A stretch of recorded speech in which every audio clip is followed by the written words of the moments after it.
In 1776, Alexander Hamilton stood at a crossroads of history. This Caribbean-born, American-educated revolutionary teetered on the knife's edge of allegiance, his admiration for British institutions pulling him toward a different path. Historians rarely discuss how close America came to losing one of its key founders to the British cause. Hamilton privately admired the British system, advocated for strong central authority, and expressed doubts about democracy itself. His writings reveal a man wrestling with profound questions of governance and loyalty. Today, we're exploring the alternate path where the brilliant mind behind America's financial system became its greatest adversary instead of its architect. The Constitutional Convention reimagined. The Constitutional Convention of 1787 was when America's fate hung by a thread.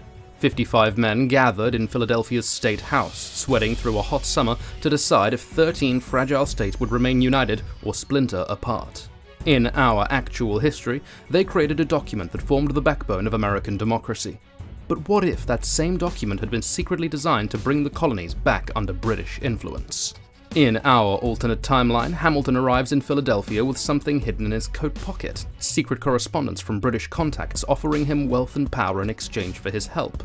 He'd been approached months earlier, his brilliance and ambition making him the perfect target for British intelligence. Hamilton saw an opportunity that aligned with his political instincts, creating a strong, centralized government that could eventually reintegrate with the British Empire. Though physically unimposing, short and thin with red hair, Hamilton's oratory captivated the convention. In this alternate history, Hamilton weaponizes this skill during the convention's second week when he stands for 6 hours presenting his vision. Like in our timeline, he argues for a president and senate appointment for life, but with a concealed purpose, establishing positions British allies could gradually infiltrate. Take the most ardent advocate for democracy, Hamilton tells his delegates, and ask if he would want to sail on a ship where the crew votes on every decision the captain makes. The delegates laugh, unaware they're being guided toward governance structures mirroring British systems. His historical suspicion of direct democracy becomes perfect camouflage for his subversive agenda. Hamilton's proposals function like architectural Trojan horses, outwardly American, but designed with hidden passageways for British influence. These include an electoral body of wealthy landowners selecting the president, federal judges with unlimited terms, and federal power to veto state laws. While these were Hamilton's actual positions historically, they now serve as carefully placed entry points for foreign control. The brilliance of Hamilton's approach lies in his apparent patriotism. He frames everything as protecting America from enemies and economic collapse, using the Articles of Confederation's failures as evidence only a powerful central government could save the nation. His proposals for a national bank remain unchanged but now contain subtle mechanisms allowing British creditors to gain financial control. Hamilton expertly neutralizes opposition. When George Madison raises concerns about centralization, Hamilton counters with trade statistics. When Madison suggests democratic checks, Hamilton invokes Shays' Rebellion as evidence of disorder's dangers. The resulting constitution appears to establish American independence while containing the seeds of reunion. A presidency vulnerable to foreign influence, financial structures dependent on British investment, and military command positions perfect for British-trained officers. Through the Federalist Papers, Hamilton persuasively sells Americans on accepting governmental structures designed to eventually restore British connections. When ratified in 1788, few realize they've adopted a system designed to gradually guide America back into the British orbit through institutional alignment and financial dependency.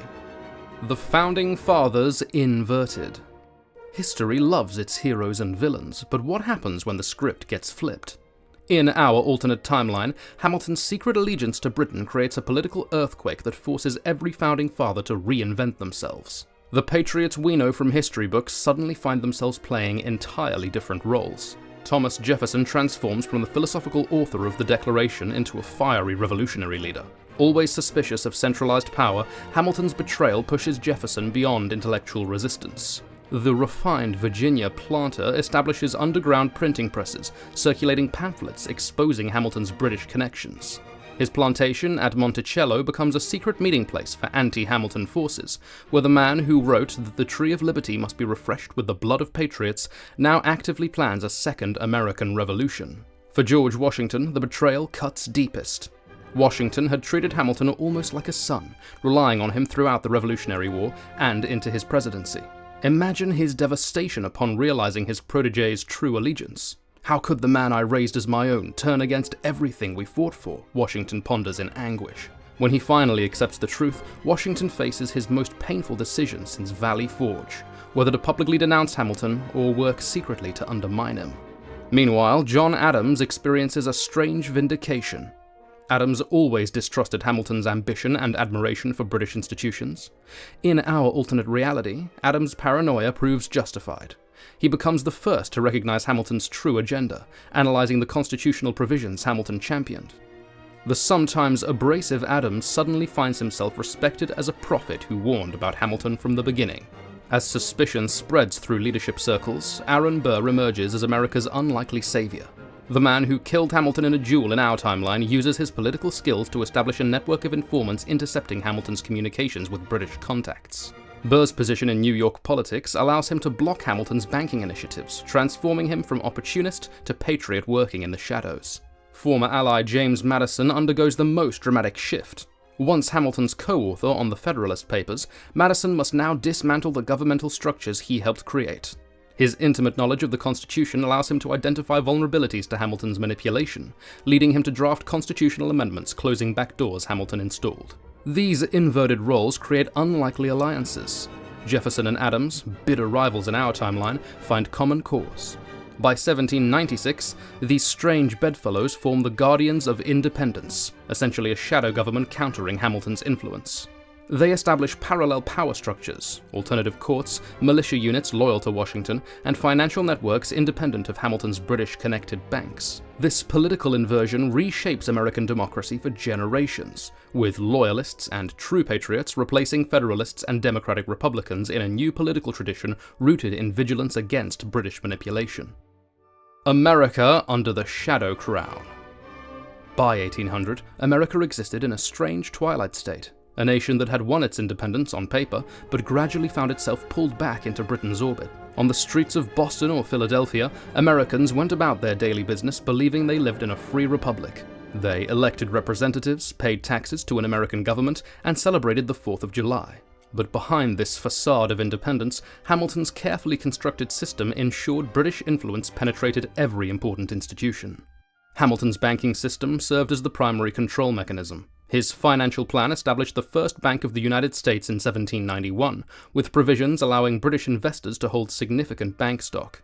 American merchants found loans flowed freely from British trade, while other foreign markets remained starved for capital. By 1805, American commerce was thoroughly entangled with British interests. New England ships carried British goods, southern plantations produced cotton for British mills, and western farms supplied grain to British colonies. The American military developed under substantial British guidance. American officers commanded in name only, while British advisors shaped policy throughout the officer corps. Military academies adopted British training manuals and tactics, while naval vessels were built to specifications compatible with the British fleet. Many officers trained in London, returning with British doctrines embedded in their thinking. America's growing military strength ultimately reinforced rather than challenged British global power. American expansion proceeded only with British approval. Instead of Jefferson's Louisiana Purchase, Western territories were acquired through British-sanctioned treaties. In strategic regions, Britain established buffer zones controlled by Native American allies to limit westward movement. Resource-rich areas remained under loose British protection, ensuring timber and fur supplied imperial needs.